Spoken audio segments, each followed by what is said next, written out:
నవ్వుతున్నాయిట. ఎందుకు? ఈ ఈ పాదాలకు హఠాత్తుగా స్వర్గలోకంలోని కల్పవృక్షాలు గుర్తొచ్చి నవ్వు వచ్చిందిట. ఎందువల్ల? అర్థం కావడం లేదు కదా! ఎందుకంటే దేవతా స్త్రీలపై ఏం చేస్తారు? కల్పవృక్షాలు ఎటువంటివండి? ఏ కోరిక కోరినా తీర్చగలిగేటువంటి అద్భుతమైనటువంటి వృక్షాలు. ఈ దేవతా స్త్రీలు ఎంతటి మహత్యం గలవారు? ఆ కల్పవృక్ష చిగుళ్ళను కూడా కత్తిరించి, ఆ పైన చిగుళ్ళలో పైన ఉంటాయి పువ్వులు. ఆ పైన పువ్వులు కూడా తుంచగలిగేటువంటి సామర్థ్యం గలవాడు. ఈ పక్కన కల్పవృక్షం చూస్తే ఏ కోరిక కోరినా ఇవ్వగలిగేది గొప్పవి. ఈ దేవతా స్త్రీలు చూస్తామా? ఆ కల్పవృక్ష కుసుమాలనే తుంచగలిగేటువంటి అద్భుతమైన చేతులు. ఇటువంటి వాళ్ళు కూడా వచ్చి ఆ కల్పవృక్షాలు ఏమి ఇవ్వగలవు? ఇహపరలోక సుఖాలను ఇవ్వగలవేమో అబ్బా అంటే. అంతేగాని కైవల్యాన్ని ఇవ్వమంటే, మోక్షాన్ని ఇవ్వమంటే ఇవ్వలేవు కదా! అందువల్ల ఈ దేవతా స్త్రీలు ఆ కల్పవృక్ష కుసుమాలను కూడా కొయ్యగలిగినంతటి అద్భుతమైన చేతులు గల ఆ స్త్రీలు కూడా కల్పవృక్ష కుసుమాలు కోసుకొచ్చి ఏం చేస్తున్నాయి? అమ్మ పాదాల చెంత పడేస్తుంటే ఆ పాదాలు నవ్వుకున్నాయట. ఓహో! నా నా పాదాలే ఎంత గొప్పవి, కల్పవృక్షం కూడా నా పాదాల ముందు సమానం కాదు. ఆ కల్పవృక్షాలు మహా అయితే ఏమిస్తాయి? ఐశ్వర్యం ఇస్తాయి. ఇహలోకంలో ఉన్న సుఖాలు కావాలంటే ఇస్తాయి. అబ్బా! అంటే స్వర్గలోకంలో కొద్ది రోజులు ఉండిపో, నీకు స్వర్గలోక సుఖం ఇస్తానని కొద్ది రోజులు ఇవ్వవచ్చునేమో, కొన్నేళ్ళు ఇవ్వవచ్చునేమో, ఇహపర సౌఖ్యాలు ఇవ్వవచ్చునేమో కానీ సాక్షాత్తు కైవల్యాన్ని మాత్రమే ఇవ్వగలిగేటివి అమ్మ పాదాలు కదా అని ఆ కల్పవృక్షాలు గుర్తొచ్చి ఈ పాదాలు నవ్వుతున్నాయా అన్నట్టు ఉందిట.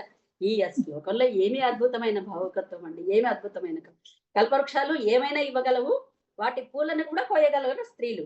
ఆ చేతులు కూడా అమ్మకు నమస్కారం చేస్తున్నాయి. ఏది ఆ పూలు కోసుకొచ్చి మరి అమ్మ పాదాల చెంత పోసి. దీంట్లో ఉన్నటువంటి అద్భుతమైనటువంటి కవితాత్మక భావన ఒకవైపు, భక్తి దీనికి ఇంకా అల్టిమేట్ అన్నమాట.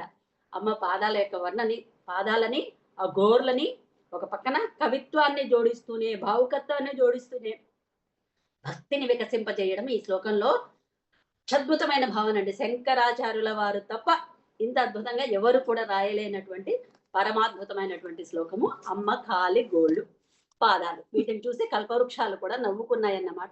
ఎందుకు నవ్వుకున్నాయన్న దానికి ఇంతకంటే అర్థం ఇంకెవరన్నా చెప్పగలరా అండి? ఎందుకు? కల్పవృక్ష కుసుమాలనే కోయగల స్త్రీలు ఆ పూలు కోసుకొచ్చి అమ్మ పాదాల చెంత పోస్తే ఆ కల్పవృక్షాలు ఏమైనా ఇవ్వగలవే, ఇహపర సౌఖ్యాలన్నీ ఇవ్వగలవే. అటువంటి పువ్వులు తెచ్చి అమ్మ పాదాల చెంత పోస్తున్నారు. ఎందుకంటే అమ్మ దానిని మించినటువంటిది, ఇహానికి పరానికి పరమ పదాన్ని ప్రసాదించగలిగేటువంటి అమ్మ పాదాలు అందుకు నవ్వుకున్నాయా అన్నట్టుగా ఉన్నాయట. ఈ శ్లోకంలో శంకరాచార్యుల వారు ఆ భావాన్ని గొప్పగా చెప్పారనమాట. నఖైర్నాక స్త్రీణాం కరకమల సంకోచ శశిభిః తరుణాం దివ్యానాం హసత ఇవతే చండి చరణౌ. ఇక్కడ చండి అనే మాట కూడా అమ్మ పాదాలు చేరుకోవడానికి మనలో ఉన్నటువంటి అరిషడ్ వర్గాలు, కామ క్రోధ లోభ మోహ మదమాశ్చర్యాలను తుంచగలిగేటువంటి చండి తత్వం కలిగింది కాబట్టి ఇక్కడ అమ్మని అమ్మ పాదాలు చేరుకోవాలంటే ముందే విలసించాలి కదా. వీటిల్ని కూడా నశింప చేయగలవి అని మనకి గుర్తు చేయడానికి ఇక్కడ చండి అని సంబోధిస్తున్నారు శంకరాచార్య గారు. హసత ఇవతే చండి చరణౌ ఫలాని స్వస్తేభ్యః. ఇక్కడ స్వస్తేభ్యః అనే మాటకి ఒక మాట స్వస్థులు అంటే కానీ అన్నీ ఉన్నవారు, ఆరోగ్యం కానీ ఐశ్వర్యం కానీ మేము స్వస్థంగా ఉన్నామంటే అంటుంటారు. కర్ణాటకలో ఎలా ఉన్నారంటే స్వస్థంగా ఉన్నామండి అంటే అన్నీ ఉన్నవాడు. అటువంటి వారికి మాత్రమే ప్రసాదించగలవేమో కల్పవృక్షాలు. కానీ మా కిసలయకరాగ్రేణ దత్తం, వాటి చిగుళ్ళను కూడా కత్తిరించగలిగినటువంటి దేవతా స్త్రీల చేతులు. అవేం చేస్తున్నాయి? ఆ యొక్క పాదాల మీద వేసినటువంటి ఆ పువ్వులు, ఆ పాదాలు దరిద్రేభ్యో భద్రాం, దరిద్ర ఇక్కడేమో ఐశ్వర్యము సౌఖ్యము స్వస్థత కలిగినటువంటి వాళ్లకు, స్వర్గలోక వాసులకు మాత్రమే కల్పవృక్షాలు కొన్ని ఇవ్వగలవేమో. అంతేకా స్వర్గానికి చేరినారు అంటేనే కొంత అక్కడ పోయి కల్పవృక్షాలు కోసుకుంటే, కల్పవృక్షాలు మొక్కితే అవి కొన్ని ఇస్తాయేమో, ఇంకో కొంతకాలం ఉండమనో స్వర్గంలో ఇంకో సుఖమో మరో సుఖమో ఇవ్వగలవేమో. కానీ మా అమ్మ పాదాలు ఉన్నాయి చూసారా, దరిద్రేభ్యో భద్రం, ఏమీ లేని వాడికి. కానీ ఒక్కటి ఉంటే చాలండి, అమ్మ పాదాల మీద భక్తి, అది ఒక్కటి ఉంటే చాలు. మిగిలిన ఎన్ని దరిద్రాలు ఉన్నా పర్వాలేదు, మీరు స్వస్థంగా ఉండవలసిన అవసరమే లేదు. మీకు ఆరోగ్యం లేకపోవచ్చు, డబ్బు లేకపోవచ్చు, ఇంకోటి లేకపోవచ్చు, మరొకటి లేకపోవచ్చు, ఒకవేళ మీలో అరిషడ్ వర్గాలు ఎక్కువగానూ ఉండవచ్చు.